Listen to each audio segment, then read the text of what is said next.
Hello, Algebra 2 folks, and welcome to graphing sine and cosine with transformations. So you need your notes, and we will get started. So let's recall transformations. Remember when we talked about translations and how we would take a graph, and in this case a parabola, and we would translate it or transform it, move it around.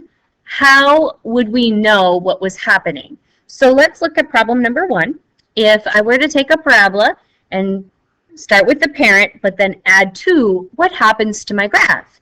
Well, we would know that the plus 2 means that we are going to shift the graph up 2. So I would put shifts up 2. If I look at number 2, it says y equals x squared minus 5. The negative 5 means I'm going to shift the graph down 5. Okay? How about number 3? I've got a negative parentheses x minus 1 quantity squared. Remember when it was on the x, then it affected the horizontal shifting. This wasn't on the x, so it was a vertical shift for these two. This is a vertical shift, this is a vertical shift, this is a horizontal shift. So x minus 1 really means I'm going to move right 1. And then let's make sure we talk about that negative. What does that negative do? Remember, it makes the graph go upside down, so it reflects the graph over the x-axis. Okay, so instead of the graph looking like this, a negative makes the graph go down like this. Remember that? And then number 4, we have x plus 3 quantity squared plus 4. On the x is a horizontal shift, so that's going to mean left 3. And this is going to mean we're going to move up 5. So there's a horizontal and a vertical shift on this one. Okay, now keeping that in mind, we are going to go ahead and talk about graphing sine and cosine functions with vertical shifts. Okay, so if you haven't taken out your notebook yet, get your notebook, get a pencil, and maybe your calculator, and we will start taking notes.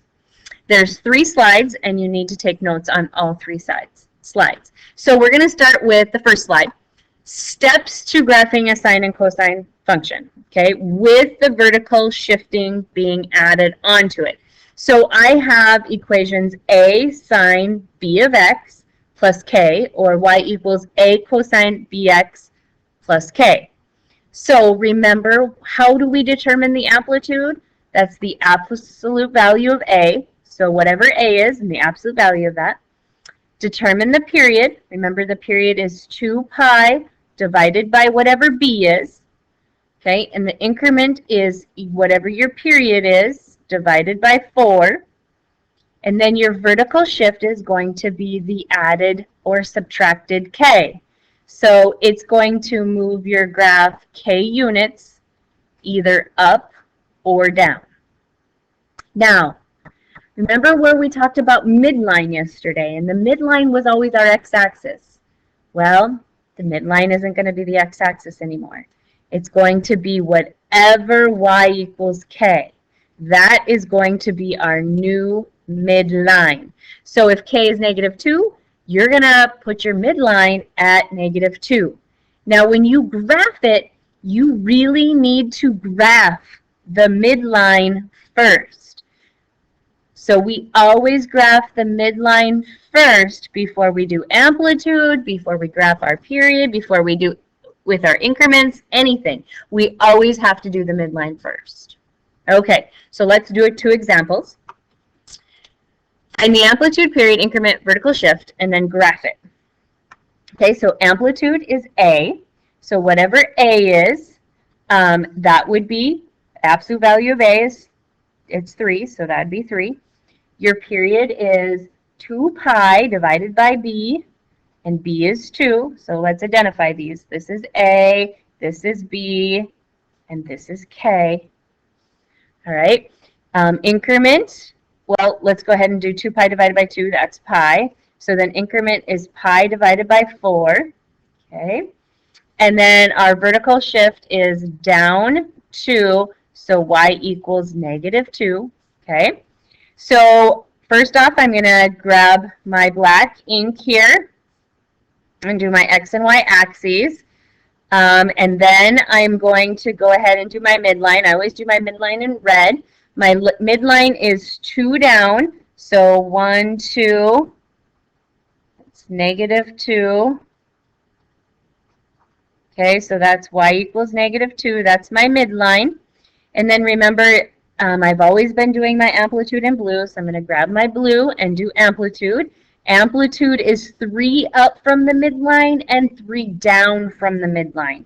Okay, now we're not going up 3 from the x-axis and down 3 from the x-axis. We're going up and down from the midline. That's why the midline has to be graphed first. So then I'm going to go 1, 2, 3. That's going to put me at 1. Okay, and then I go 3 down. That's going to put me at 1, 2, 3. That's going to put me at -5. Let me move some of this stuff out of the way here. I go 3 down. Okay, so then all my critical points have to go on the blue and the red. Midline, top, bottom. Okay, now let's go ahead and put our increments on there. Our increments are going to go on our x-axis, just like always, and we're pi over 4, so this is pi over 4, 2 pi over 4, 3 pi over 4, and 4 pi over 4. We come over here and we do -pi over 4, -2 pi over 4, -3 pi over 4, and -4 pi over 4. And now we decide that we have a sine graph, and a sine graph always starts in the middle. That means midline, not on the x-axis, but midline. So we start in the middle, then we go up to the tip top, then at the next increment we go back down to midline, then we go down to the bottom, we go back up to the midline, and this will be our graph. So it's kind of scary because we're not graphing on the x-axis, but that's the way it's supposed to be. I'm not always graphing at the x-axis because the x-axis now is not going to be the midline. Sometimes it still can be if there's no vertical shift, but with all the vertical shifts, it won't be. Then we go down to the bottom, down to the bottom, back up to the midline, way up to the tippy top, back to the midline, and we draw the other part of our sine graph. All right, domain still is going to be all rails, but the range is not going to be between the same number like it was yesterday. It was either 3 and -3, +2, -2. Now we have to come over here and look at these numbers, and they help us determine our range. It would be from -5 is less than or equal to y, which is less than or equal to 1. So between -5 and 1. All right, let's do one more. This time it's y equals negative cosine 4x plus 1. So our a is -1, our b is 4, and our k is 1. So the amplitude is the absolute value of -1, which is 1. The period is 2 pi divided by 4, which is 1/2 pi. And then our increment is 1/2 pi times 1/4. Sometimes you can divide by 4, but if you already have a fraction, you would multiply by 1/4. That would mean 1/8 pi. Our vertical shift will be up 1, so y equals 1. That's our midline. Remember, we always graph that first. Okay, you can go ahead and put increments on anytime. So since I have the black marker already, I'm going to go ahead and do my increments. 1/8 pi, 2 pi over 8, 3 pi over 8, 4 pi over 8, -1/8 pi, -2/8 pi, -3/8 pi, and -4/8 pi. Okay, now I got my increments on there. Now, that really doesn't matter if you do that first or second, but now I need to do my midline. My midline is 1.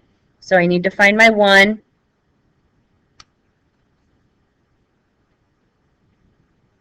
Okay, that's my midline. I always do my midline in red. That's y equals 1. Now I'm going to grab my blue marker, and I'm going to do my amplitude. My amplitude is I have to go up 1 and down 1 because the amplitude is by 1. So up 1, that puts me at 2. And now my x-axis is actually my bottom values, which is 0. All right, now I'm going to go ahead and plot my 5 critical points on both sides of the y-axis. All right, so I've got cosine. Oh, but I have negative cosine. Remember, cosine would start high, but I have negative cosine, so actually that flips it down and starts low. So you would start low, then go up to midline, then go up to the tip top, back to midline, down to the bottom. And that's how this side of the graph will look. And then on the other side, I'm going to go up to midline, up to the top, back to the midline, down to the bottom. And then I graph that one. And my domain, again, is all reals.